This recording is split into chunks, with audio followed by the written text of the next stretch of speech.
Okay, so Tim's ready. So let's pull him in on a call, and we'll get it rolling. No, you shouldn't call me. I'll call you. Whoops. Okay. Hello. Hello. I had had you unmuted for a moment then, but I've got you muted now. How's my volume? Yeah, good. I'm just going to crank down the game a touch, just so you're not getting drowned out by your own creation. Little bit disturbing. Hello, chat. I'm Tim. I run TwiceCircled, and I'm the guy who made Big Pharma. Yes. So, good to have you along. Right, let's whack this company together quickly. We'll go with Leonard. We're fine. So I can kind of be bumbling along as we chat away, and people can kind of get a bit of an idea about well, how you kind of come about with the game and the different influences and all that sort of jazz. Obviously, chat. Feel free to throw thoughts in at any time. More than happy to kind of throw your collective thoughts at Tim. I'm sure he'll very much appreciate it. Yeah, for sure. Yeah, ask any questions if you're interested. I just realised I didn't even mean to do this particular mission. Let's do a slightly easier one where we've got a set thing to do. Right.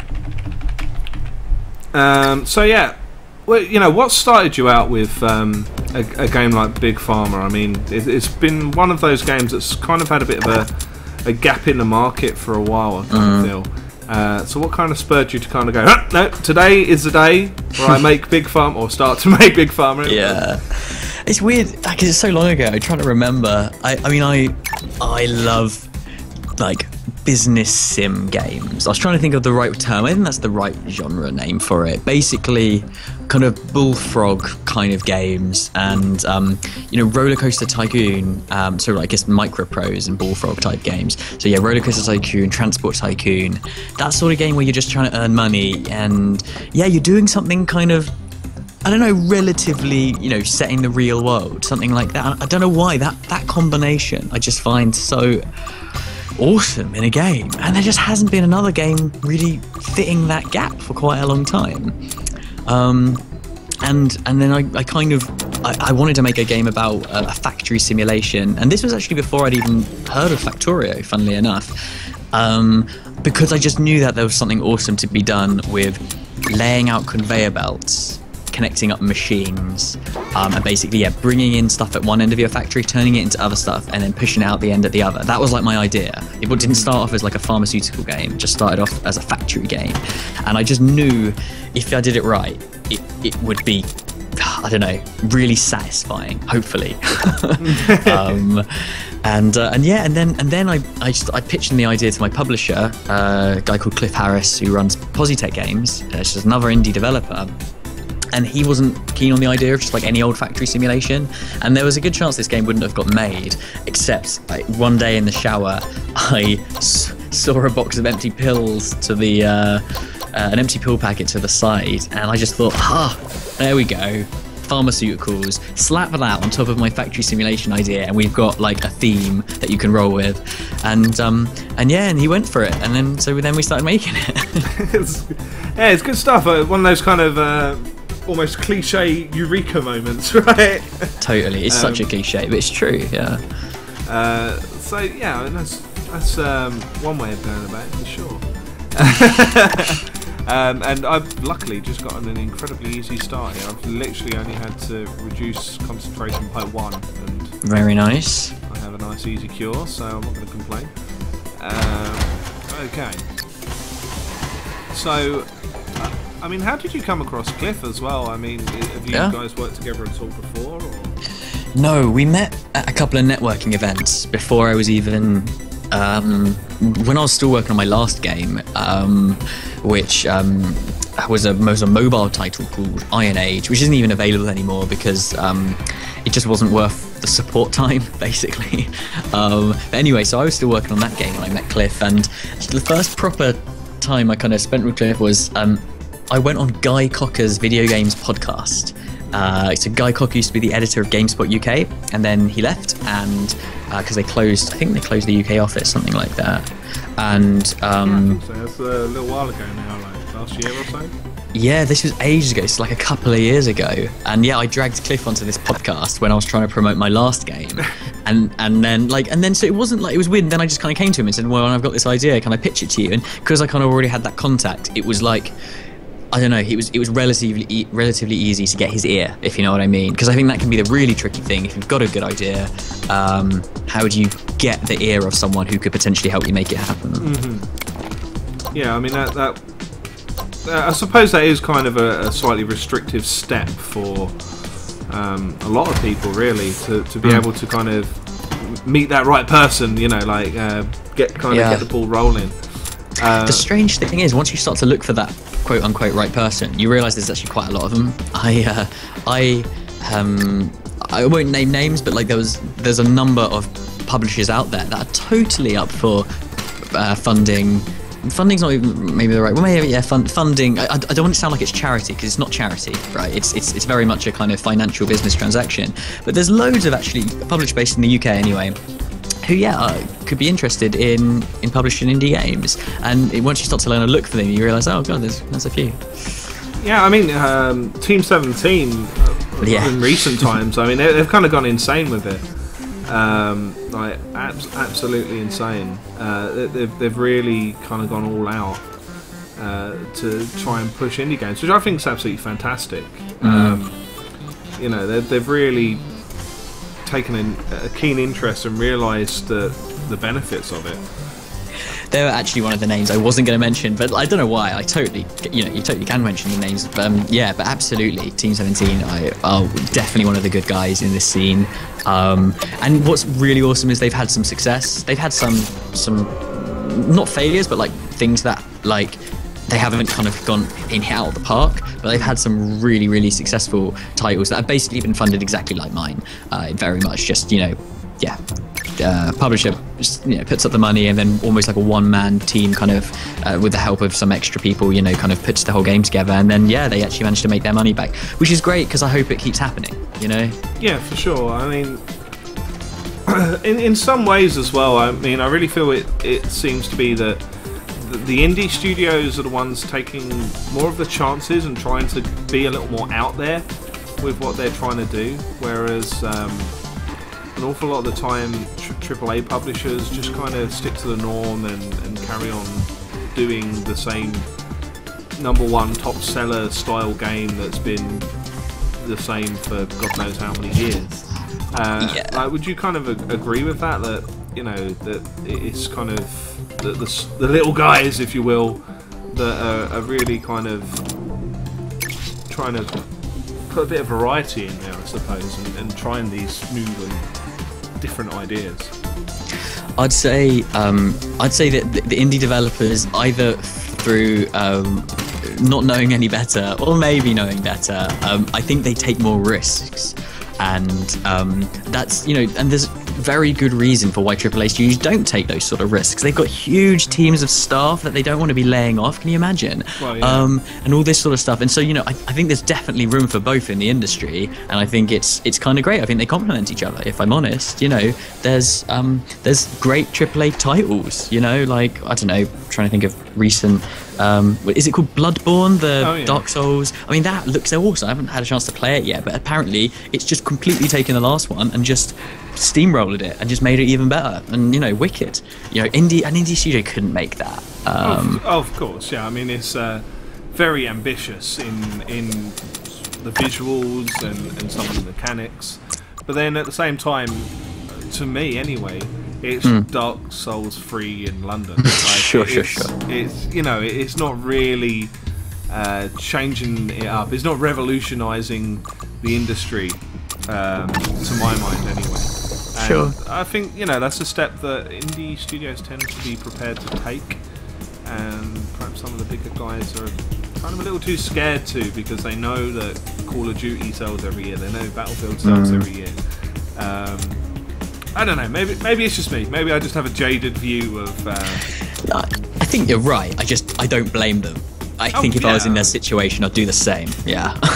Yeah, I mean, but that's why I'm not in their situation. You know, I don't want to do that. I want to be able to take risks and that sort of thing. And, you know, I have taken risks. I mean, Iron Age, my last game, I made so many mistakes in it. A lot of them to do with the business aspects of just how I designed the game, how I was going to make money off the game, and all this sort of stuff. But you know, I spent like 8 months on that game and like full time, and it made like a couple of £100. Do you know what I mean? Like, you can't do that you can't make that sort of mistake on the scale of AAA. You just can't. I can. I could survive. You know? Yeah, I suppose. Yeah, to some degree. Yeah, it's. Yeah, I mean, you're talking about millions and millions and millions of pounds as opposed to a smaller personal investment. Yeah, absolutely. So I can see it from that side, but I don't know. I think there's something to be said for kind of taking a chance once in a while, but hey, that's just me. Look, I agree. Like, what type of games do I play the most of? Admittedly, I definitely play magnitude more indie titles. I'll play one AAA title a year, maybe. I think this year it's going to be The Witcher 3. Do we call that AAA? I mean, it's made by actually an independent studio. Yeah, they're nearly but not quite indie. They're an odd one. Yeah. I mean, they own GOG. I mean, you know, a games distributor. So, evaporated wrong there. I noticed you're having a bit of trouble earlier, like with a little splitter next to that last pill printer. I don't know, was there something that doesn't work quite how you were expecting, or was it bugging? No, or? Basically I'd put a T-junction on one side, and it was getting fed to go into the pill printer. Sure. But it had a spare bit of T-junction pointing out to the side. Yeah. And it wouldn't push through to it. Oh, okay. You know, could be worse. You know, those kind of my mistakes. I'm too busy gabbling to actually. Yeah. Well, I like the gabbling. I hope chat like the gabbling. Chat, do you like the gabbling? Do you want to see more game? Like, yeah. Yeah. I mean, multitasking is a thing, right? That is a thing. A skill that I am yet to master. No, you're good at it, man. I did my first ever stream earlier today, and it was tough. Like, I'm very impressed with what you guys do. Yeah, it's not the easiest thing in the world. 1, 2, 3, 4 solvers. This is so not going to make any profit. Are you trying to make? What are you doing? Like, not that I think it's wrong. I haven't been paying attention. I mean, I'm trying to go to appetite suppressant straight away, but I'm having to use so many frigging things that it's not going to make me any money, and therefore not really going to be that worthwhile. Right, we've still got like another 2 points to go down, no, 3 points to go down by. Probably means it's not going to be that much. Until I unlock some higher level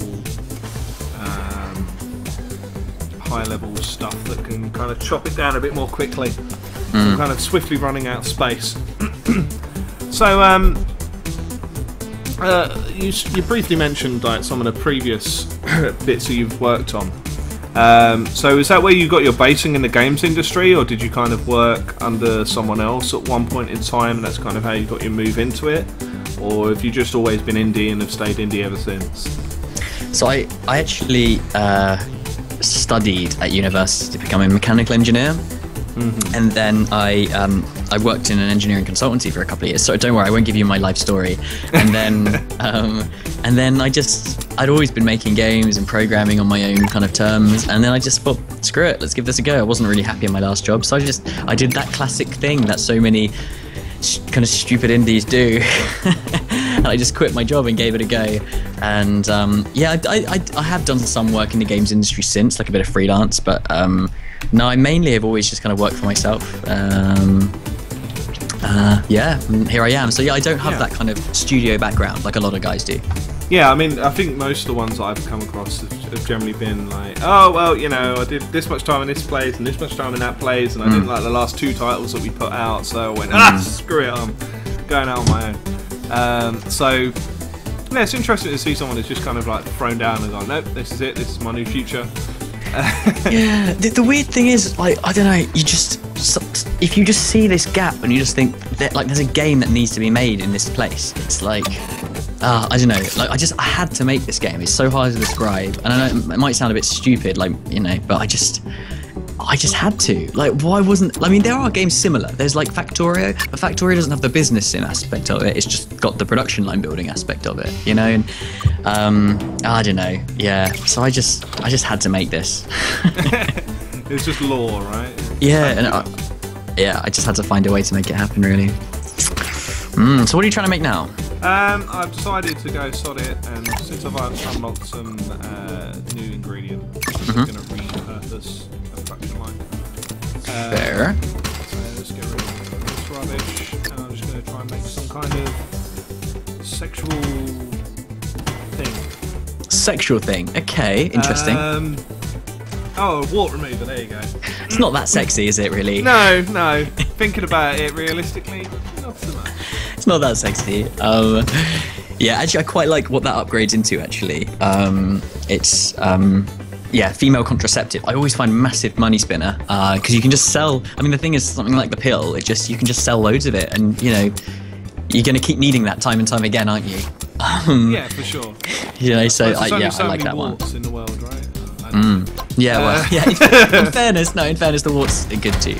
I've just read a little question here. Where can I report bugs and issues? Forum disallowed me to register. That sounds bad. You really should be able to register on the forum. I mean, you can email me at tim@TwiceCircled.com, but I mean, the forum's great because I can get kind of you know, discussion if other people have seen it as well. I can see how frequent it is, all that sort of thing. Maybe email me and tell me what your trouble is with the forum, and I'll get you onto the forum. That's probably the good way to go. Makes sense. So, I mean, one of the other things I was going to mention as well is you do seem to be very much focal on taking that feedback and implementing it into the game. I mean, throughout the development process, you were keeping up with the blogs of the development process and how you're coming along, and you know, fielding questions, taking input in. So is that something that you found has really benefited the game to have all of that extra input coming through? Yeah, of course. It's like when you put stuff out there and you get feedback, it becomes very clear what your players' priorities are, and yeah, so you're often I already know what's wrong with the game. I've got to be honest. Often people are confirming stuff that I'm already aware of, but what's always surprising me is the stuff they notice. So people will completely ignore stuff that I think's heinous and like completely ruins the game, and they'll pick up on these little things that I'm like, really? Does that make it? Is that really a big deal? So that's the awesome thing about being, I guess, out there and letting people touch your work. It's also good to get an indicator of whether people are likely to get the game. Like, honestly, if there wasn't as much interest in this game 6 months ago, I probably wouldn't have spent so long developing it. You know, I would have made it a little bit less ambitious, just to make sure that I can get a return on my investment, essentially.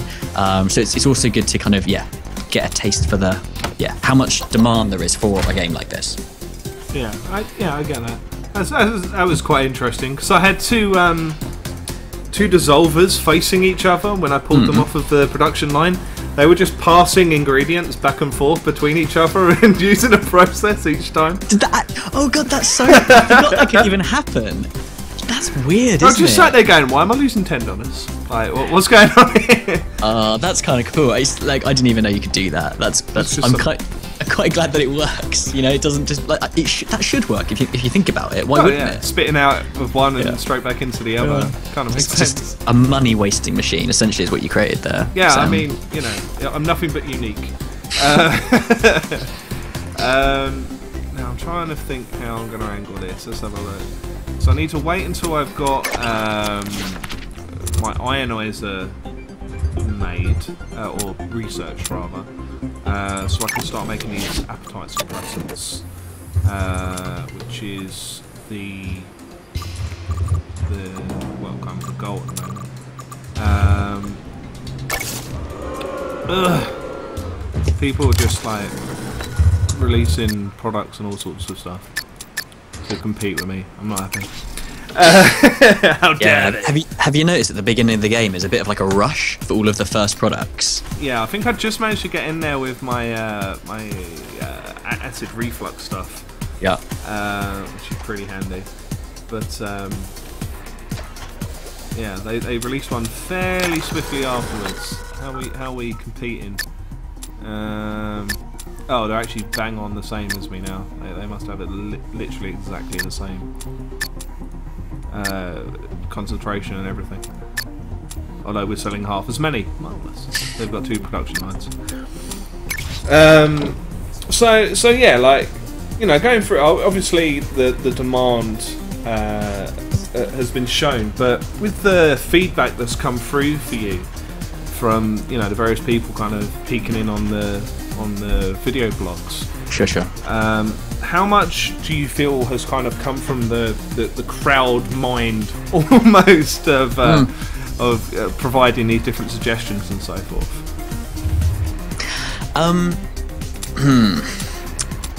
So what I would say is, like, there's little ideas, kind of little almost like, there's a lot of little mechanics, little tweaks, and this sort of stuff that have come direct from players on watching the video blogs and, you know, commenting on YouTube and that sort of thing.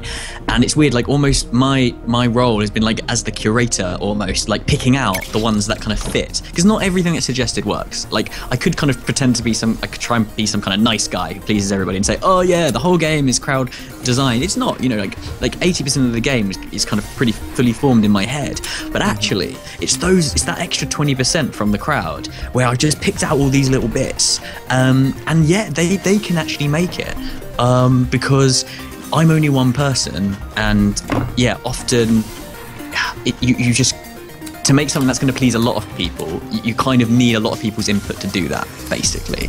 Yeah, I mean, you know, I suppose to some degree the market knows what it wants, and while it's not right every single time, you know, everyone wants like the best graphics, and also for it to run on a laptop basic processor, and at the same time it needs to have PvP but not PvP, and you know, it's got to have every element humanly possible. But there's certainly a lot of good thought there.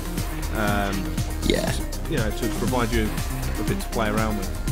I'm trying to think. There are definitely, like, there's at least 10 examples of like real concrete things, literally just ideas that people are just kind of gone, why don't you do it like this? And I've gone, oh fuck yeah, totally. And I've just completely copied it, like their idea. I think one person actually might have basically given me the idea of the way the challenges work in like the scenarios and challenges. Because I don't know if you remember, I was going to do this silly thing with like victory points. And then someone just said, why don't you make it like Roller Coaster Tycoon? And I was like, yeah, why don't I make it like Roller Coaster Tycoon? Because I don't know if you remember, in Roller Coaster Tycoon, it'd say, build 3 roller coasters which have an excitement rating of 8 or above. And what was great about that is it gave you this end goal, but you had so much freedom in the way you achieved that. And this is basically the same. There's cures that you'll notice is such a rip from Roller Coaster Tycoon. It goes, make 3 level 3 cures with a profit of 400 and above. It's like the same thing. Yeah, there's a lot of parallels. We'll call them parallels. Yeah. That's a nice kind word. Sure. But no, I mean, hell, if it works, why wouldn't you really? Like, exactly. It makes sense. Right, so now I think I may even have the ability to start making these suppressors.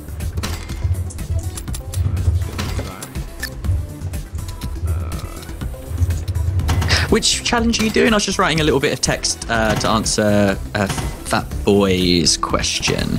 I am doing the appetite suppressors one. I think it's the second one down in the new challenges, to put it one way, and probably the most accurate one. How many is it? 200 appetite suppressors? 400? 300, split it difference. 300. But I should have the ability to start doing them now, I believe. I think I might need to fair bit of room there. Let's open up a bit. Oh, have you got the ingredient? Yeah, the ingredient was the first one. Oh, that's really lucky. That's random. Where are we? Yeah, the acid reflux stuff turns into the appetite suppressant.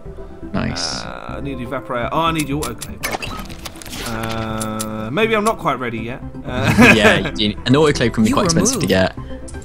Yeah. Wall, are you there? I am, but I'm streaming. Channel switched. Sorry, someone just dragged me out of channel. That was helpful. Oh god, I've got miles to go until I can get this. God damn. So that could be a thing. Oh, we need 2 guys. Oh, it's all going Pete Tong now. But yeah, so I'm kind of moving in the right direction. I can definitely get to level 2. If nothing else, I just can't quite get to level 3. Oh, now they're Hey, wake up! competing with my warp cream as well, or my warp pills. That's terrible. Right. Okay, so maybe I'll set up another production line and at least get up to a level 2 cure. I'm just laughing because Iron Gull is just making fun of you basically. Oh, in chat. he does that. It's fine though. He's usually wrong. So. Right. So I need. Oh wait, am I already doing level 2?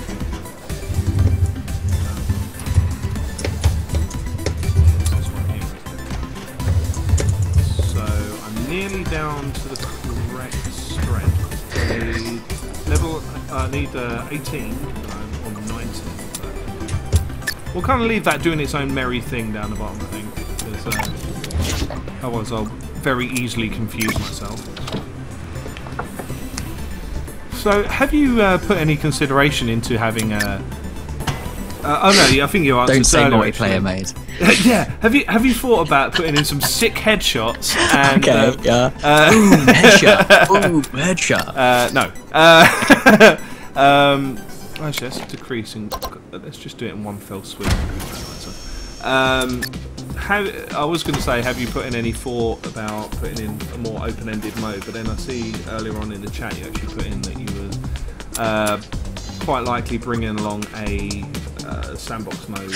Yeah, no, 100%. There 100% will be a sandbox mode. Like, at the very least, it will just be a mode where you have every single machine and unlimited money, right? Yeah. But I want to go further than that. I want to make a kind of custom game mode which lets you do that, but also you could just change the rules. Maybe you want to start with every machine, but you don't want unlimited money. You actually want to play a proper game, but with no challenge to do or anything like that. Do you know what I mean? So I kind of, and it's, yeah, so the limit to that customizability, I haven't quite worked out yet, but there's no reason why it can't be pretty damn customizable.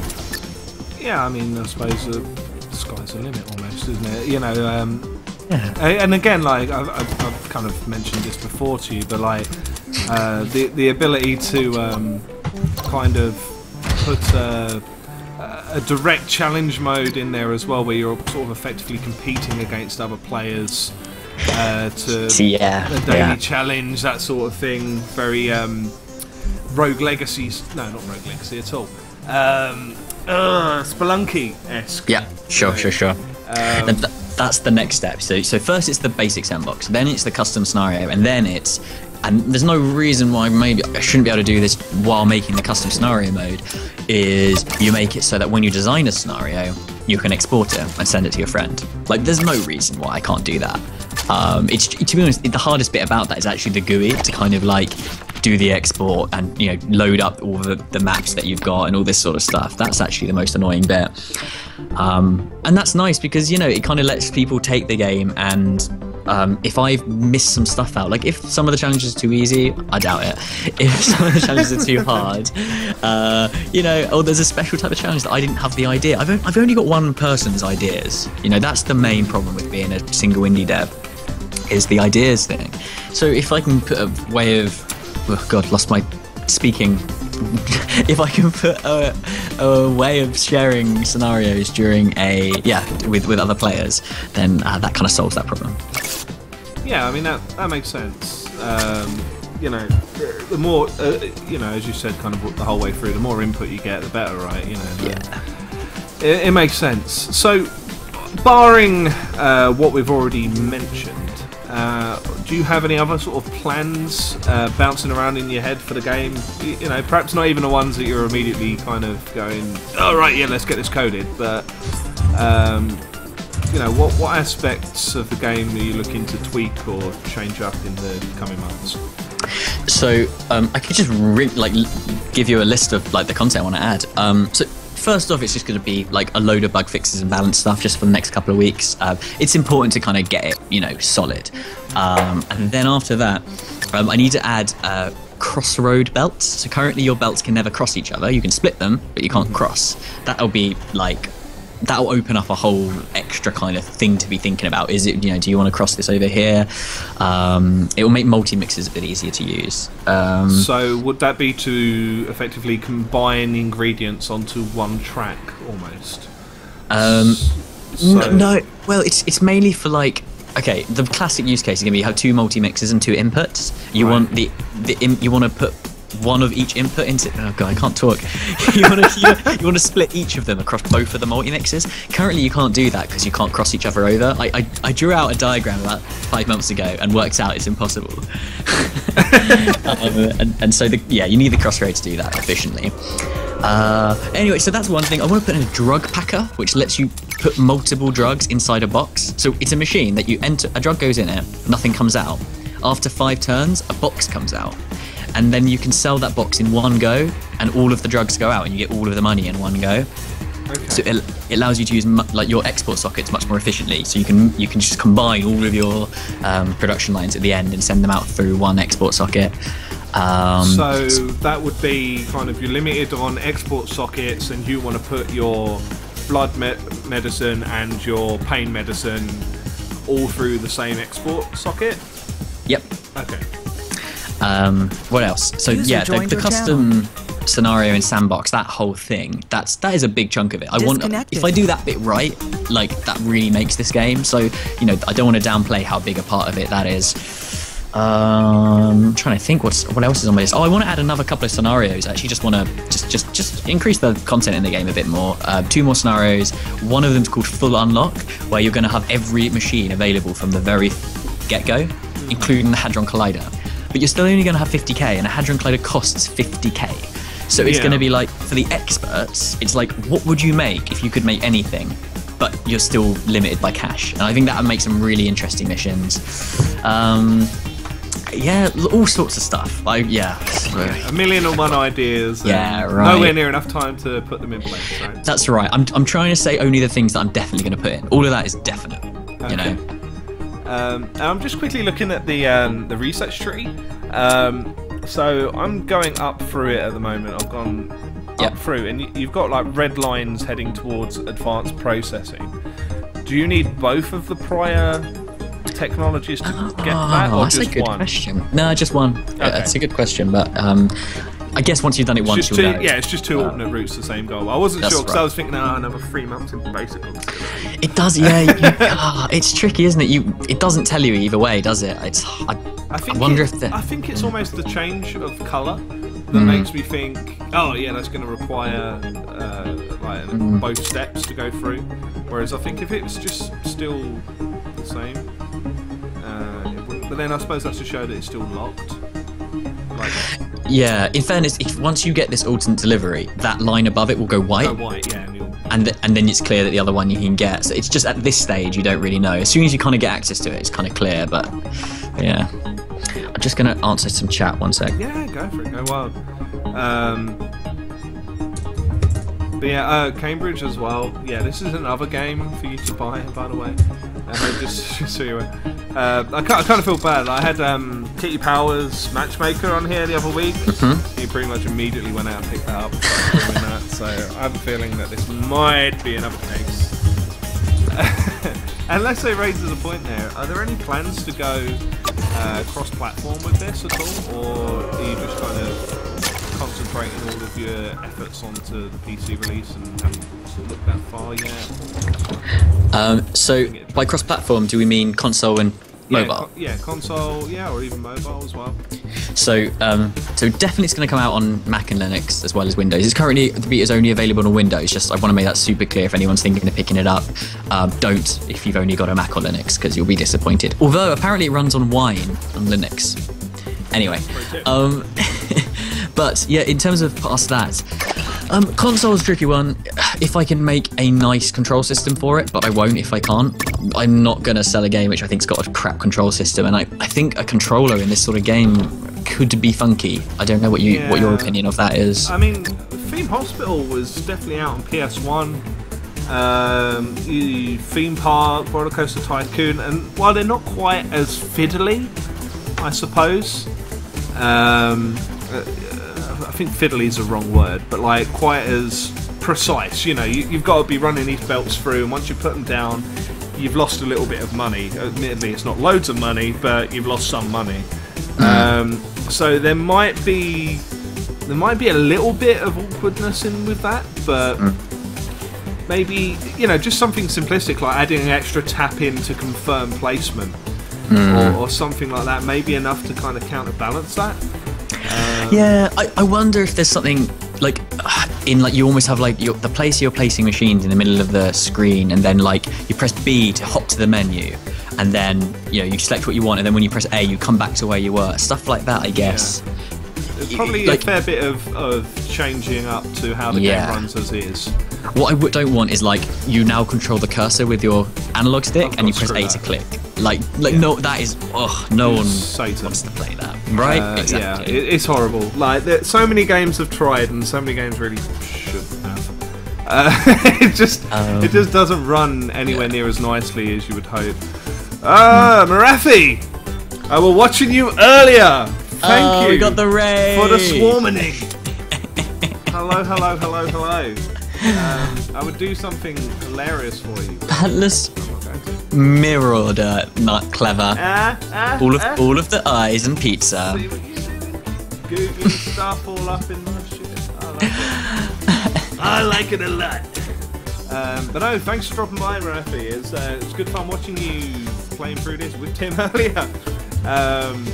But yeah, good times. I kind of assume you're probably doing a little better than me. We've been chatting a lot. We've been having serious chat. Yeah, it's in-depth, heartfelt. Yeah. That's my excuse anyway. Completely lost my train of thought. Raiding pillagers and all sorts going on. Just to finish up on like the last question, sure. Mobile is the other option, obviously. So console, it's if the control system's right. Mobile is tricky because the control system's not so hard. Performance and like business reasons are trickier. So I can definitely improve the performance like so much on PC. Like it does need some optimization, and that is an issue with it. But you know, tablets and stuff like that they're not as powerful as PCs, and this is actually more of a CPU hog than you think, because there's a lot of calculations going on in the background to make your machines run. Yeah. So when you get a big factory, it can like chug a bit. So yeah, that's a bit of a tricky thing in mobile. And also I'm just not convinced about premium on mobile. It's not a that hard sell. It seems. Yeah. It definitely does seem that way. And I'm not interested in making this a free-to-play title. Like that will not happen. Yeah, that's the thing. Slugslinger, Monster, Marathi, thanks for the follows as well. Very much appreciate it. Speaking about mobile as well, I think probably mobile, to my mind anyway, is possibly one of the places where piracy is most rife. Especially on Android. I mean, it's so bloody easy to just download an APK, done. It's a matter of seconds. So is that a concern of yours? Because obviously, when you're going through like selling it the way you are at the moment, it's effectively DRM free. Is it a concern of yours that you may lose out to some piracy, or I'm not saying that is in any way, shape, or form what people should do. You should be throwing your wallets at this matter. But is it a concern of yours? Is it something in the back of your mind that you're worried that could eat away, or are you kind of a bit more free and open? It's a good question. Like, honestly, it's a little concerning. It does frustrate me, the kind of devaluation of games that has happened over the last few years since mobile, and I don't think people maybe I'm not saying this about anybody in chat here today. I'm sure like your audience understands, you know, the people who probably like are looking at Big Pharma are probably not like this, but I think across the board there is a bit of an attitude of they don't maybe understand how much work goes into making a game and just how much like money. Do you know what I mean? And if games are going to keep getting made, they need to be able to make some money back. So I don't want to be a millionaire. You know, I just want to be able to keep making games like this. And so yeah, it's a bit of a worry. But, and here's the big but, I will never like put draconian DRM in anything I make. So I just that outweighs any reservations I have about piracy, like, because I just don't believe that's the way you do it. You don't, like, this is obvious, like everyone says this, you don't punish the people who are paying you by to try and get back at pirates, and that's all draconian DRM does, is make it annoying for people who are actually giving you money. So yeah, if you buy the game, you'll actually have a copy that you could share with anybody and they would just be able to play it. That's the truth. I just hope you don't. I hope you encourage your friends to pay for it if they want to play it. And do you, I mean, I only say this because it's kind of the way I see things, and again, maybe I'm completely wrong with this, but I find that demos are generally a pretty bad indication of how the game will be. Because, you know, you're making a demo package for your game. Of course you're going to put the best damn scenes that you've got in the game, and, you know, the bit where you do a quadruple backflip and spear the dragon through the eye and all that sort of stuff in there. You're going to throw that in there because you really want to show it off to its best possible reflection. Whereas if you kind of acquire the game, play through it, realise if you like it or not, and then you can make an informed decision on that. That's kind of my thinking, but maybe that's so you think that's good piracy? Yeah, I mean, I had never kept a game that I have not purchased. Okay, haven't kept a game. Yeah. I'm biased. Full disclosure. I make games for a living, but like, honestly, I actually don't think it's okay, and I know a lot of people disagree with that. I don't think not keeping a game is sufficient. Kind of like, oh, I'm not a pirate because I didn't keep it. I think if you played it and got any enjoyment out of it, basically, I'm fine with demos, but that is at least on the developers' terms. I guess, This is what you can have for free. If you like it, you know, like, you can play the rest. So the idea of it being kind of on the potential pirater's choice, saying, yeah, I've only paid for 2 hours and that's not enough. You know what? Going to the cinema costs about the same as buying a game in the UK anyway. True. And that lasts like over £10 a ticket nowadays. Yeah. So I'm not saying that game should only last 2 hours, and, you know, Big Pharma lasts a lot longer than that. But I'm just kind of trying to equate it in that actually, yeah, I don't know. I think I have a very low tolerance to, like, yeah, personally, if I fancy a game, I'll just buy it and I'll try and play it. Yeah, fair play. Fair play. I fully accept that I'm a scumbag. I'm not saying that. I just don't want to give any mixed messages. Yeah, no, that makes sense. That makes a lot of sense. What's Joe asking in the chat here anyway? Only two things I can make needs. Joe knows with agglomerates, so do I have to research them before I can do anything? You can make any level 1 cure without those. The ingredients that you import, they only need to go up or down in concentration in order to become active ingredients and therefore be able to be processed into a pill of some description. So for stuff that needs like an ionizer or agglomerator, that would be to push it up to a level 2 cure. Right? Maybe? Yeah. Absolutely right. Yeah. Yeah. You can always make something. You know, you can always churn out what you start with the game with, basically. And then it's just about that. That won't get you very far very quickly. So as soon as you can, you try and tech up. Is the way I would put it, and then use that money to tech up more, and then eventually you're making something that gives you 1,000 every time you sell it, and that's what allows you to possibly reach the really, really big things. Yeah, absolutely. So on to kind of another side of things. How did you find going to places like EGX, Res. Did you do any other big trade events at all in the run-up to the launch of Big Pharma? Like, how did you find the reception there? So I went. So we announced Big Pharma last September, and took it to EGX at Earl's Court in London, which is, I think you'll agree, I'd say it's the biggest gaming show in the UK. Yeah, gaming show in the UK.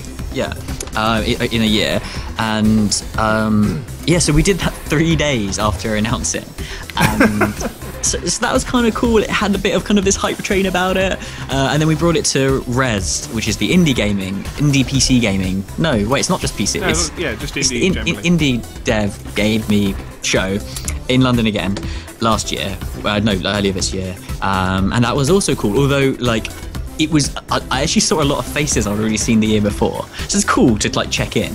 But it was interesting. That first one was just super new, and and I was new, and so other people were excited to see me. But then, it's also nice to have that kind of friendly thing where you're like, you could be like, oh, you're right, Tim. I could be like, you're right, Sam, and that's kind of nice too. Yeah, so I mean, the reception of the game, like, did you get anything in the way of negative feedback? Because everything that I've seen has just been pretty positive. It's been kind of up there. Oh God, it's replacing Theme Hospital. It's the new king of that sort of thing, or a lot of sort of really glowing. I suppose not necessarily reviews because you're not on full release, but like glowing opinions around the game, like. Has anyone expressed anything other than glowing admiration, or? Yeah, no, sure. You got to remember, right? There's a bit of positive bias here, right? There's negative bias happens, right, on YouTube comments, because you've got this wall of anonymity often, and people feel like they can say bad things to people without any kind of consequence. But I think there's also like a positive bias in what I'm doing, in that I feel like almost people are like, maybe they see me as an individual, and they go, I'm more likely to tell him I like what he's doing if I like it. I feel like if people didn't like it, they probably wouldn't tell me. So I don't want to get ahead of myself. Yeah, I haven't had a huge amount of negative feedback, but I don't even for 1 minute consider that means everybody thinks what I'm doing is awesome. Loads of people just don't give a shit. Like, honestly, there's loads of people just, this isn't for them. Like what, you're running a pharmaceutical company. I want to kill things. Where are the crosshairs? Yeah. Right, and that's fine. It's aimed at people who don't just want to kill things, or want to kill things some days, and other days want to make loads of money. That's it. Want to cure the genital warts of the entire population, as I am. So yeah, no, I've got to admit, yeah, the feedback's generally been pretty nice. I mean, there's always it looks really cool, but it could be even better, which is fine. I like that. It means, I agree, it definitely could be better. Fair enough. And are you planning on doing any more streaming of your game as you go through the process? Because one of the things I found, especially with indie studios, is there's a lot of studios that are now broadcasting their development process.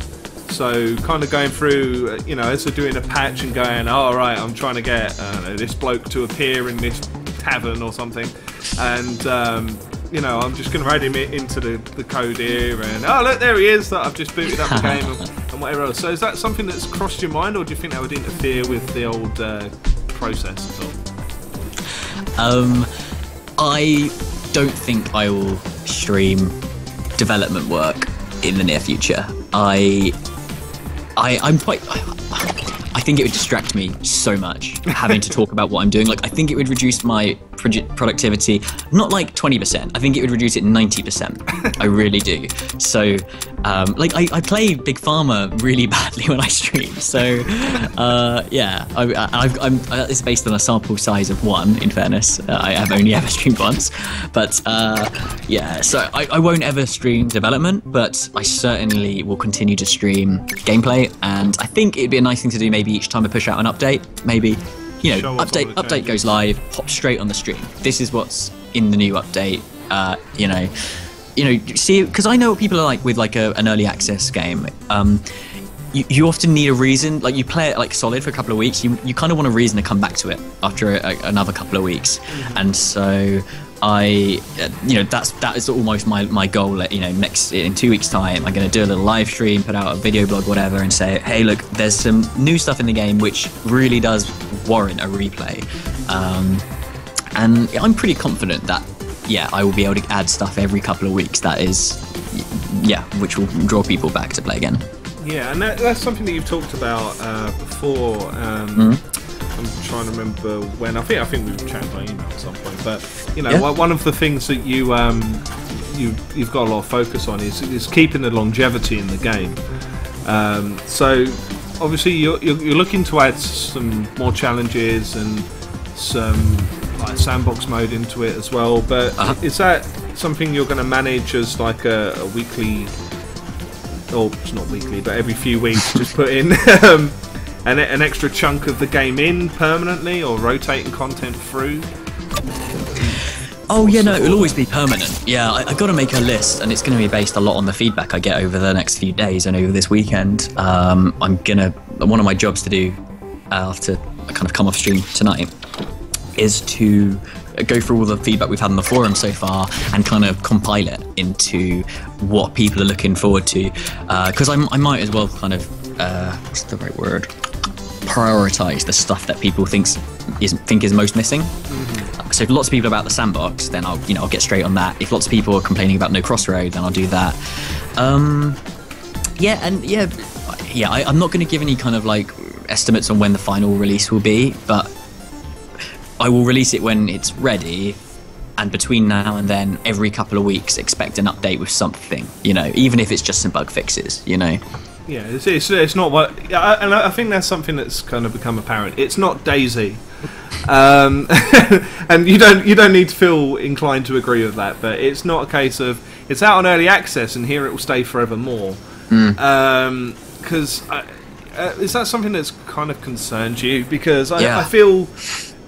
there's a stigma now. You say the words early access or whatever the equivalent you would like to call it, because that's why I've got this silly equivalent. That's why I call it a pre-order beta. It's stupid. There is a stigma with early access, and it sucks. And I was quite happy to...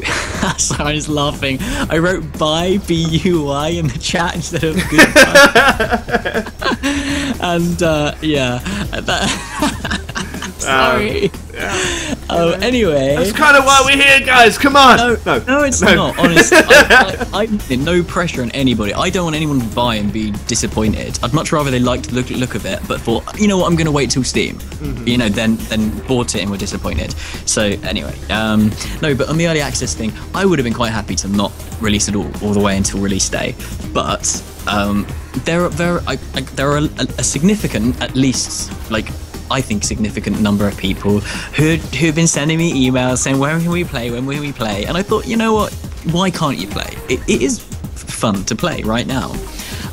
So that's why I'm not about pressurizing people into buying it, because we've got the money, we don't need any money to bring this game out in its final state. We can fund it all the way to completion. It was more about, if you want to play it now, you can, and here's 20% off the full price, just as a sweetener, and tell me what you think. Yeah, that's it.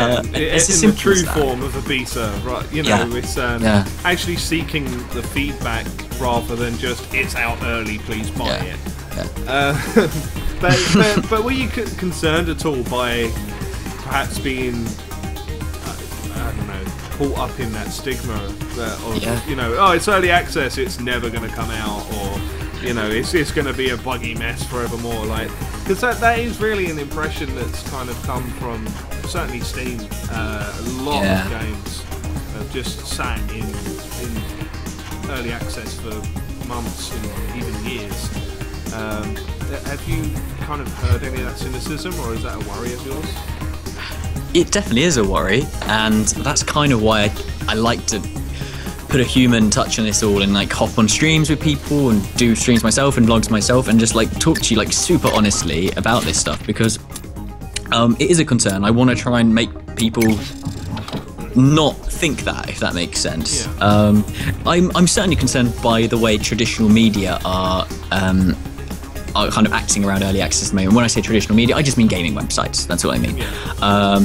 I find YouTubers and streamers aren't worried about touching early access because they'll say what they think anyway. You know, if they don't like it, they'll say so, and that's cool. But I think there is, I don't know. I think there's a worry from games journalists on websites perhaps they don't want to be seen as promoting something which then turns out to not be very good. Yeah, I suppose there's a certain amount of pride. It's like, I put my name to that. Oh God, people are what are they gonna think?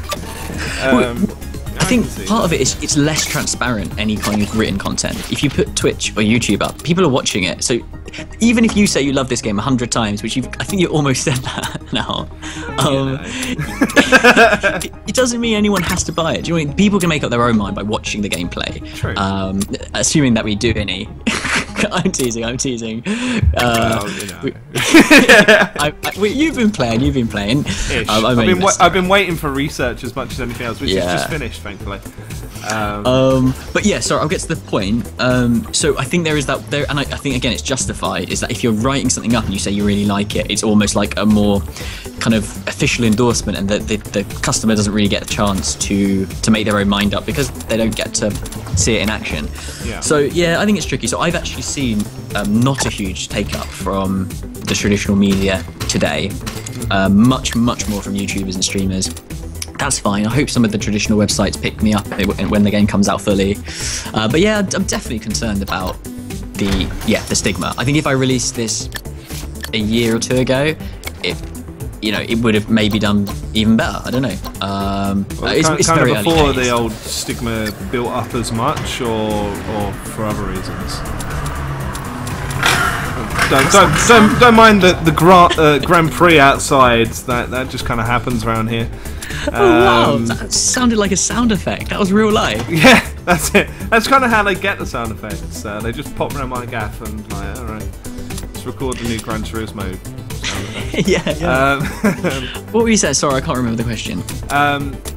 Do you think the reason that you might have got more of an uptake is because of the kind of stigma from early access stuff, or? Yeah, totally. I think they're completely connected. Again, I don't judge it. I think I understand the reasons for it, but I totally think that's connected to it. I think loads of people got burnt by promoting Kickstarters when Kickstarter was cool. And I'm not saying it's not cool now. I'm just saying, it had its day in the sun. Almost. Yeah. And I think, it was such a cool thing to kind of say, hey, look, this is a cool Kickstarter, but then loads of the games didn't come out. And that's not acceptable. No. You've got to say there's a huge difference between that and what I'm doing. Like, you can get the game today if you want to. For sure. So at least I'm not asking people to foot the bill for something that they can't even play yet. Yeah, absolutely. Yeah, it's not just we'll send you a T-shirt, and you can kind of think what it will be like in a few years' time when we finally get around to push out. And Paul, you're getting in on the big Pharma stuff. Good stuff. So yeah, there's a lot to be said. There's a lot to be said for the scumbaggery that's gone on. Right, where are we? Oh my god. Right. So how many points? Right, I'm on my level 3. You'll be pleased to hear. I've now Nicely got done. to pump it up by about 1,000 times in order to actually get any use. Right, so we need a generator or 2. So what are these little faces that appear in chat? So they're little emoticons. Emoticons from the old school way, I suppose. But I know everyone calls them emojis now. I don't know why. emojis. Yeah, they're emotes based around Twitch memes and stuff. And there's quite a few. Like if you hit the sort of smiley face below the chat box. Yeah. You'll see there's like 1 or 2. There's quite a few of them based around various different casters on the site and bits and pieces like that. Right, I'm going to make a complete hash of the layout, but I think this is going to work. Hopefully, got a little belt out here. Let's see. I think I've got the level 3 cure fully activated. Let's have a look. Tension is killing me. Appetite suppressant is a... Oh, balls, it crosses over with dry mouth. Okay. We're nearly there though, like we're nearly to the point where we should be. That's, no, you've been making steady progress actually. Are you gonna, what rating are you gonna get? I don't think I'm gonna quite get the best. I think I'll probably get the second one because I've got to ship 300 of these yet. Yeah, that's what happens when you spend too much time talking to Tim. Yep. I'm just purely going to blame you. Allow none of this to be on my head. Right, let's stick these kill presses in. Oh god! The room! Okay, let's just have some really horrendously bizarre layout, but it'll work, and that's the important part. Jesus! Yeah! Welcome to my life! What is that? That's a car. I think that is some It sounds like a cougar. It sounds like a wild animal. well, you know, same difference, right? Okay, is this our level 3 cure? Please say it is. Yes! That's what we're after. 531 a pop, 188 profit. Happy with that. Right, that's it. First, Munch Stomper. Yeah, Munch Stomper is clearly the correct name. Nice, nicely done. Blokes. Don't need them anymore. Yeah, don't care about painkillers. All about the appetite suppressant. So where are we? Well, I don't know. We've got 14 months to sell 300.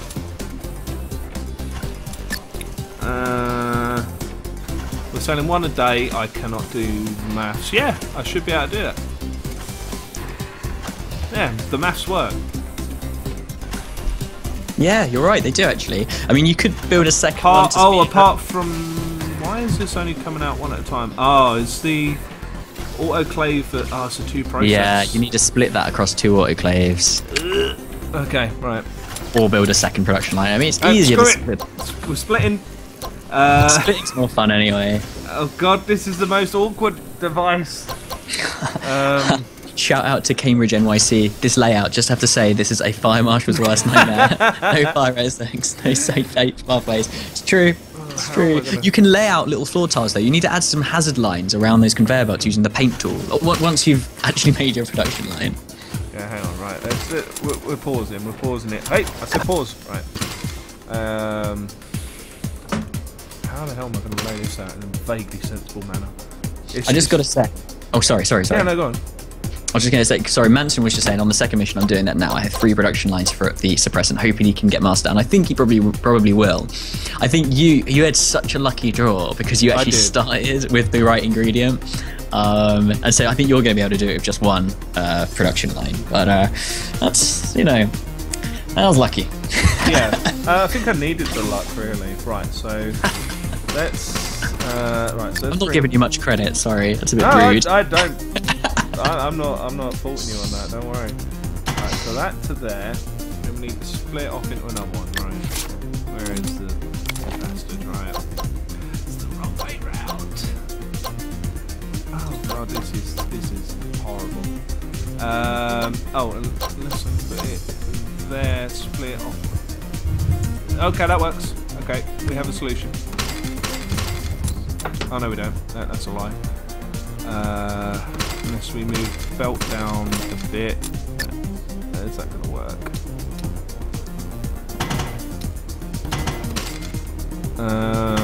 Is that going to work? No. I have like just not enough space. I suppose. No, I can't bring that in. I guess I can bring that across one. That's not going to help. If I rotate that, it will. Okay. Right, get rid of that. It's like I wouldn't mind. I've got like acres of space over the other side, but I'm like really determined to like fit in this one particular fiddly spot. It's quite satisfying, isn't it, if you can get the split to work?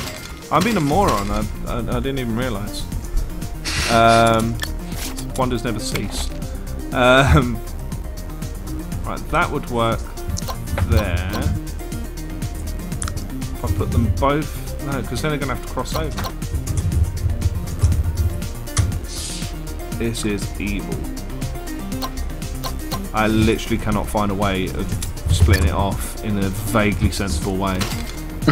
It's because the input and the output are on opposite sides, and there's no way of crossing over. This is... I'm sure there's a way. You know when you know there's a solution to something, but for the life of you, you have no idea what it is.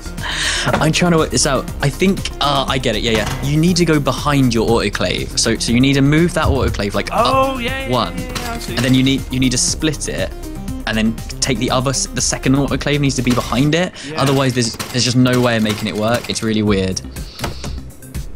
Blaming you two. Right. So if I do that, spread it round. Yeah, I've just about got enough room.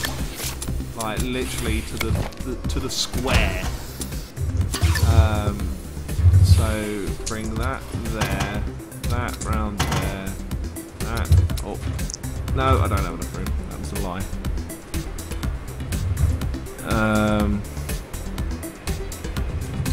I'll have to just do it over here instead.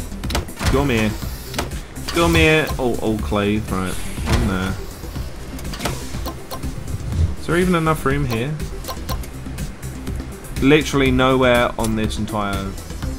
Right. I'm having to gut my entire factory to make this fit. Put that there. This is just... And this is where you kind of realise that, you know, this is the true reason that you created this game. Just for the rage. Okay, so we'll tuck them in like that. Right, get rid of all this fat. Get out of here. Belts, right. So if I pop that in there. You're going to run out of time if you're not careful. No, it's paused. We're fine. Oh, you're paused. I mean, you've got loads of money. Thought okay, ahead. fine. Thought ahead. Clever. Nicely done. Very nicely done. Okay. If this doesn't work, I'm going to cry. Okay. I think I will too. Right, that's It's been emotional. That's there. Split off to there. Yeah, exactly. Put another one behind it. Exactly. Yes. Exactly. So I'm 30 seconds behind on the stream. So yeah. God, but Frankenstein's monster, but it works. Beautifully done. Oh, that is God. sweet. I actually worked up a sweat from that. Bloody hell. Oh, hang on. We've got a wonky T-junction there somewhere. Right. And if that doesn't... Yeah, that is right. That's definitely it. The belts are wrong? Shut up. You're wrong. They're fine. Outside, don't say that to me. Please no. I mean, No, that's right. it's not. That's right. That's definitely It's right. not. Well, there's a missing belt unless like you've already taken care of that. Oh. But that's later. It's not a big deal. Yeah. Oh yeah. I was more worried about the... Yeah. No, it looks good to me. Yeah, we're good. Okay. Peach is saying it's all good. Yeah. Thank you, Peach. Your belts are wrong, Atrocite. Ooh, lair. Sick burn. Did you ever say the word lair? Is that a thing still? No, that's definitely not a thing still. No. That might have just been in your household. I'm not sure. Might have been a North London slang. Oh, North London. yeah, from the North London ghetto.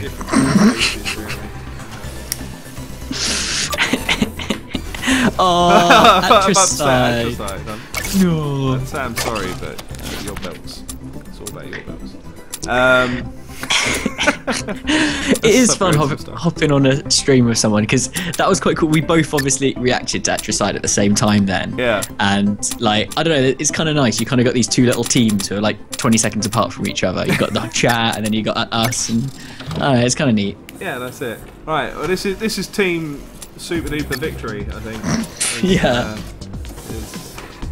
Is entirely luck based, but we'll ignore that. Mm. So is that something that you're conscious of as well? Like, obviously a lot of it is luck of the draw. Well, not a lot of it, but some of it is luck of the draw. I mean, I got incredibly lucky with my starting setup. Okay. But is that something you see as a negative? Because obviously, you know, if I had my route to getting this appetite suppressant being something in the desert, for example, and you know, quite far in, I would be at a significant disadvantage to complete this challenge. Is that necessarily a negative, or how do you view that? I haven't decided yet. It is actually one of the things that's like most undecided, in fact, because it swings both ways, like your mum. Sorry. Oh yeah, North London. I got it now. Yeah. And yeah, it's where was I? Swings both ways. Because yeah, you basically it's nice in the way a roguelike, or whatever you want to call it, you know, yeah, a roguelike is nice in that if you play it enough times, you get the lucky draw, and then the difficulty changes a little bit, and so sometimes it's easy, sometimes it's harder, and that's nice because it does mean you're less likely to struggle with a game, a certain challenge for like 10 goes. You're just, over time, you're more likely to get it. On the other hand, it means you could have a really easy time and someone else could have a really hard time, which kind of, I don't know, isn't maybe ideal. I don't know. It really, I would love to know what other people think. I think it's a tough one because I think for a roguelike game where you're kind of just trying to progress, you know, you're trying to, you know, you've got an expansive dungeon and you want to get further through and beat the next boss, yeah, and that sort of stuff, then it works a lot more. But with this, where you've got really set challenges, maybe not so much. Like, or certainly some of them. Yeah.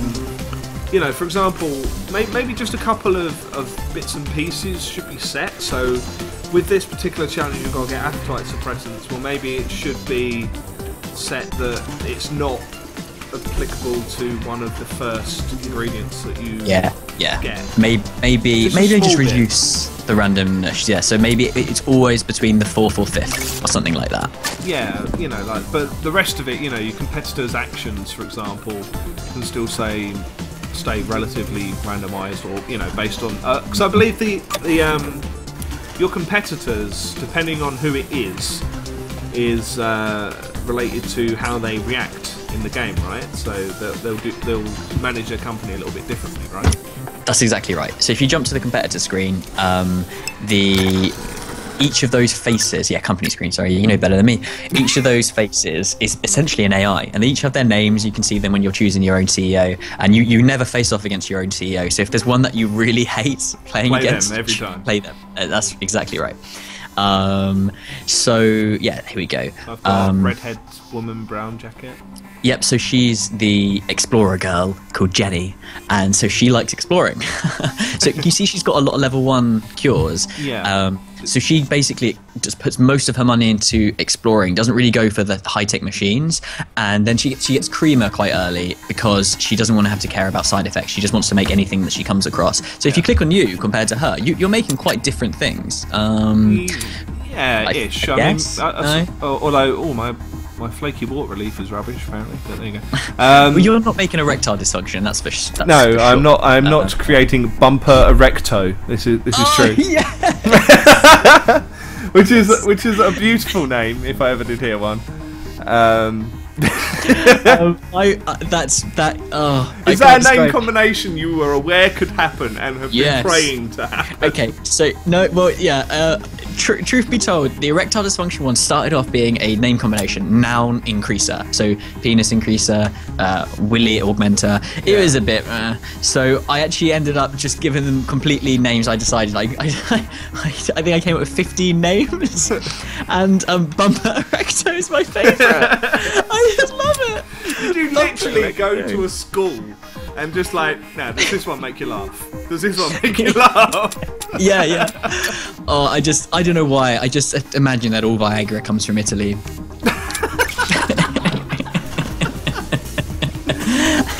That's it.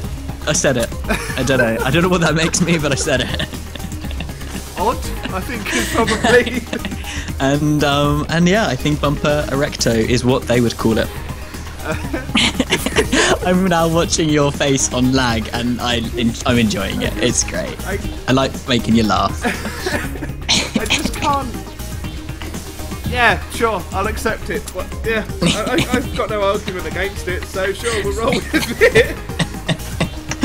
That is my favourite. So I couldn't see it before because it was hidden by chat, and the chat window and yours. So when you read it out, I was just like, yes, I didn't realise. Too good. Because that was one of the things that you changed fairly, I don't know, I suppose partway through the process. Because you had fairly like sort of mundane names to start out with, didn't you? And then I think someone was like, why don't you have stupid names? And you put stupid names in, right? It's not. I don't know. There was something. I wasn't sure whether to have made-up cures or serious cures, and everyone said they wanted real cures, like real-life diseases. Yeah. Not like floaty head and whatever. Yeah, else. Exactly. I can't remember with the silly names really. I seem to remember on one of your vlogs because you had like pain reliever or something quite simplistic like that, and then I seem to remember you saying, "Oh yeah, maybe we'll put in a pool of random weird names or something like that." But you said that you were crap at making it or something. Was it cream that makes it? Sorry, I completely understand what you're referring to now. Yeah, we chatted about this. I actually, I didn't think I had the time really to do it, and then I did. And then you regressed to being about 5 and went, yeah. Why not? So I mainly Willius, yeah, that's the one. It was actually my publisher Cliff gave me a wicked idea, which was you basically have kind of like the disease and then like an extra word, which is kind of like it either is a reducer or an increaser or something like that, depending on the disease. And then if you run out or if there's already a disease which has a cure that has that name, a product that has that name, then we add an extra word like max or ultra or ultimate, and then if there's one that already has that name, we add another one. Yeah. And basically, if you do that 3 times, it increases the possibilities to like hundreds of thousands. So there will always be a new name, and and so it was easier than I thought. I didn't actually have to come up with hundreds of names. I was worried I would have to because I didn't want people seeing the same names like all the time. I'm happy for you to see Bumper Erecto all the time because I think it's a good egg. Because you want to appeal to the Italian markets, of course. So. Of course. It's a very masculine name. It ends in an O. It's a masculine name. No, although, I mean, we could maybe have Bumper Erecta for the ladies. Yes. Anyway, probably.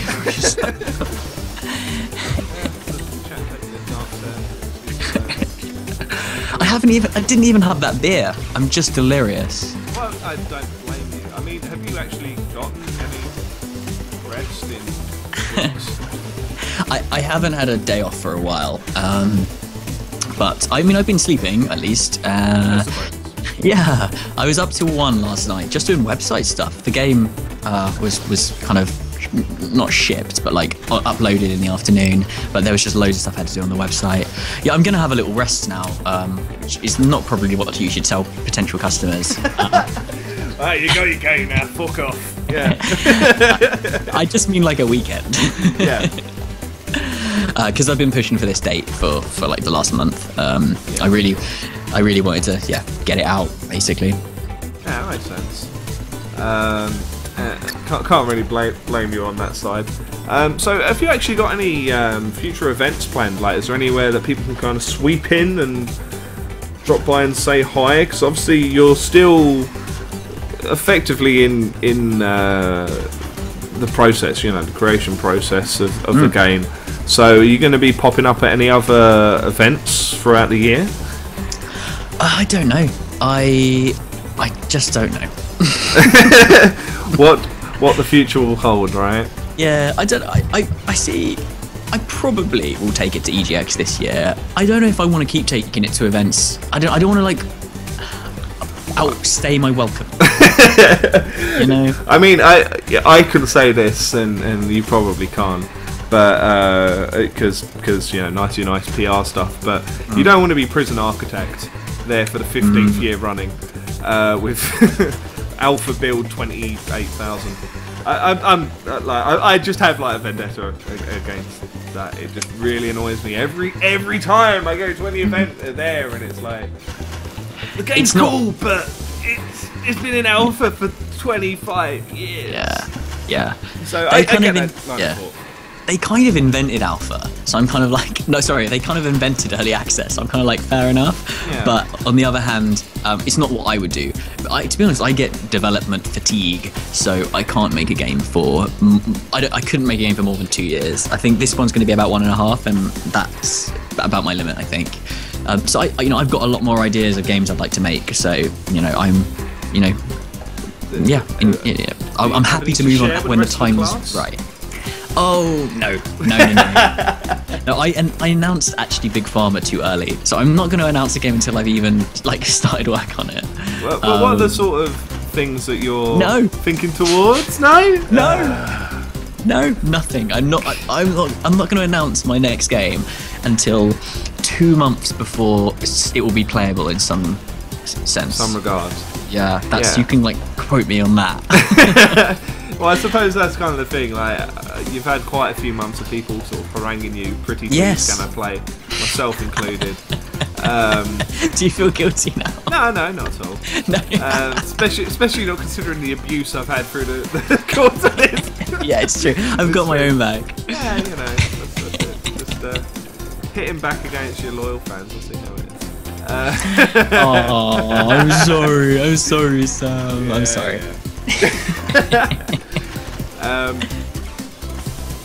Yeah. So there's a possibility of us dragging you along, kicking and screaming to another after party. So that's good stuff. Oh no, totally. I think I'll come to another one, and then we'll see. It depends what the appetite's like. I think if it's fully out by EGX, which it really should be, I don't think I want to take the same game, you know what I mean, the same game to 2 shows. Like, I mean, like without changing it. Yeah. If I've got new stuff to show, if there's new, like an expansion pack or something like that, or you know, then maybe. But you know, I don't want to take the exact same thing twice. This is the part where you create a mod to literally tap this into Theme Hospital or equivalent and start shipping it out.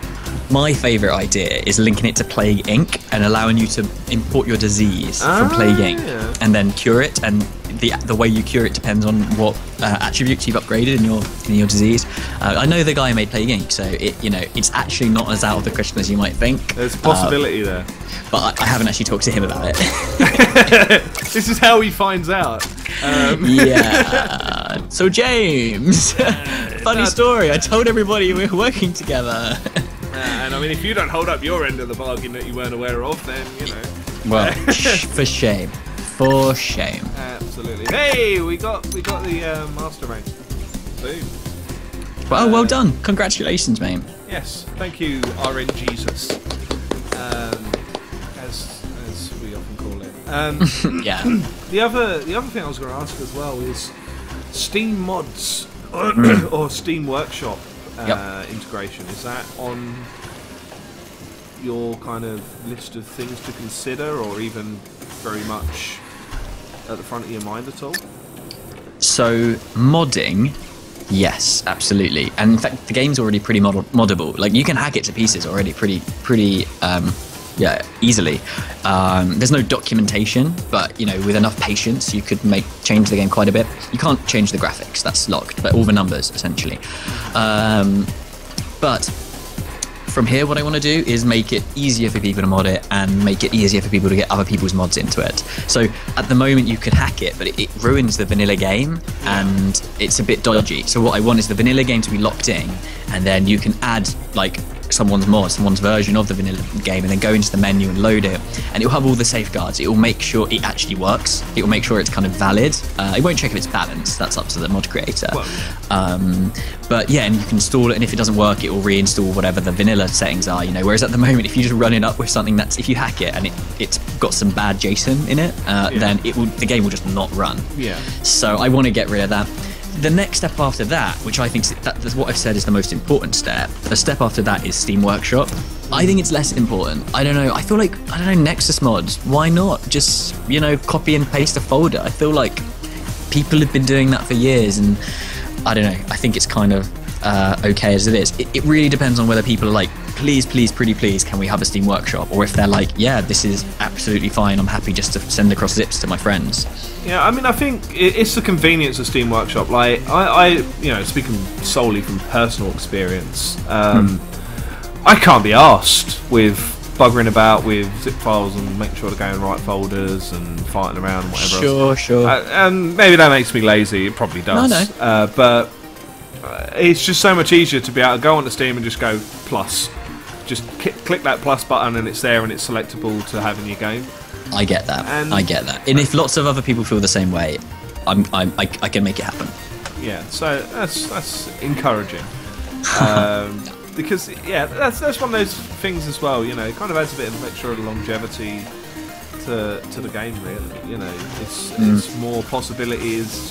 People can put in another 1,000 challenges if they felt so inclined, or I don't know. And I have no problem with that. Absolutely, yeah. I mean, modding, you could do it right now. Seriously, people. There's a file called scenarios.data. Take a copy of the original before you change it, and you could probably have a pretty good go. It's human readable JSON. You can change numbers. You could change like the appetite suppressants to malaria. Yeah. You could do that right now, and it would work. So yeah, I mean, it's very open. I'm not about kind of, oh, this is my walled garden. You're not allowed to change anything. It's mine. You know what I mean? Yeah. It's if you've bought it, you can change it. As far as I'm concerned. Yeah, that makes sense. And I suppose the other thought that occurs to me as well is obviously Klifsky has like the Democracy series, which he's kind of added the modules onto to kind of put different social, political climates and so forth into the game. For those who don't know, Democracy basically like a political simulation game. So you get elected into a president role or a PM role or what have you, and you choose different policies to put forward, and your popularity fluctuates and all that sort of stuff. Now, obviously, you do have some random events popping in as well. Like I've just had one here, people getting affected by insomnia, so obviously the price of insomnia stuff's going to go up. Could you see adding into the game in that sort of way to kind of, I don't know, bring more real life bits in there as well, the Ebola epidemic or something like that, I see what you're getting at, right? Yeah, I got some ideas. And that's as far as you're getting. I think that's all I'm saying. But yeah, like you're on the right track. Yeah, there's definitely a lot of appeal there. Because you could even make it a weekly update with what's in the papers now. Maybe that's all. Yeah, bird flu. See, mango knows. Yeah, that would definitely be interesting because at the moment, it's from what I've seen anyway, it's like, I suppose relatively mundane is kind of the wrong way of putting it, but it's kind of everyday. Punches. Well, no, like it's everyday I'm kidding. stuff. Pain medicines, acid reflux, and appetite suppressants, and erection pills, and stuff like that. It's not because I remember, like really early on in production, you were saying that it was that there was going to be an element of tossing up between. Am I going to just make a wrinkle cream that does bugger all but makes no profit, or am I going to cure cancer and make no profit? So, I mean, that's a word that is in there. I mean, you do get to make that decision. I mean, it's not like, okay, I do a system I'd like to add is like the approval rating system, and I'd like to actually make that applicable to individual challenges. So some challenges, it'll actually be about getting a high approval rating, which means your goals are going to be very different. But so at the moment there's no kind of mechanic to force you to make good stuff. But that's kind of like real life. Yeah. So I guess, I don't know, malaria might be a good example. The people who suffer from malaria don't have that much money. To be honest, and so it's difficult for a pharmaceutical company to justify wiping it out. The R&D and all that sort of business. In the real world, I've actually had to like make malaria more profitable than it is in real life in this game, just to make it a valid thing. Yeah. But yeah, anyway, so there's definitely that kind of question. Like, you can be asking yourself what you want to be producing, but I've left it kind of up to the player. It's up to you. You can play it straight. It's just a business sim game where you have to make loads of money. Or if you want to, you can kind of think about I don't know, imagine it's real life just for a second and think about whether you'd be making these decisions if it was real life. So, you know, that is kind of in the game. Maybe I just need to make it so it's a little bit more in your face in terms of like events come up and say, like, screw you, you've been burning down the rainforest. You know, why haven't you done anything about this tuberculosis outbreak? You know, maybe that'd be enough actually, just to make it so, just to put a little bit of peer pressure on you, really. Yeah, I suppose, you know, you could kind of almost angle it as like the PR stunt, like you were saying, with like the promotional sort of thing. So, you know, you having malaria in your malaria cures rather in your repertoire, your other drugs kind of get a boost in profile based around that, because you're doing a good thing by putting the money into that. But then that's a nice idea. Overcomplicate stuff. Oh, actually, I think that's a nice idea. I mean, if I could make a mechanical reward for curing certain cures and then reduce their value, so actually, like, it's difficult to make a profit on malaria, whereas at the moment you can actually make really good money on it because it was the only way to balance the game. Yeah. But that's actually a neat idea. I like that. Because then, you know, that could add an extra $5 onto your pain pills because people will pay more for them because you are Mr. Nicey Nicey. I don't know, whatever. That is a really good idea. I mean that. Like, that's got a very, very good chance of going in the game. Yeah, you heard it here first, folks. It fits. If that goes in the game, everybody, then, you know, you can thank Sam. There you go. Money to the normal address. Yeah. All right, let's try and do another one while we're sat here. Right. I am going to leave you to it. I'm going to stop distracting you and let you play some proper games and chat to your chat more. And I will, I will take my leave and have some food. That sounds like a cunning plan to me. Okay. But very much thankful for you dropping by and having a chat and talking about the different bits and pieces going on inside your head and roundly insulting myself and most of the people I know. But other than that, it's been fun. But no, yeah, it's been really good having you on.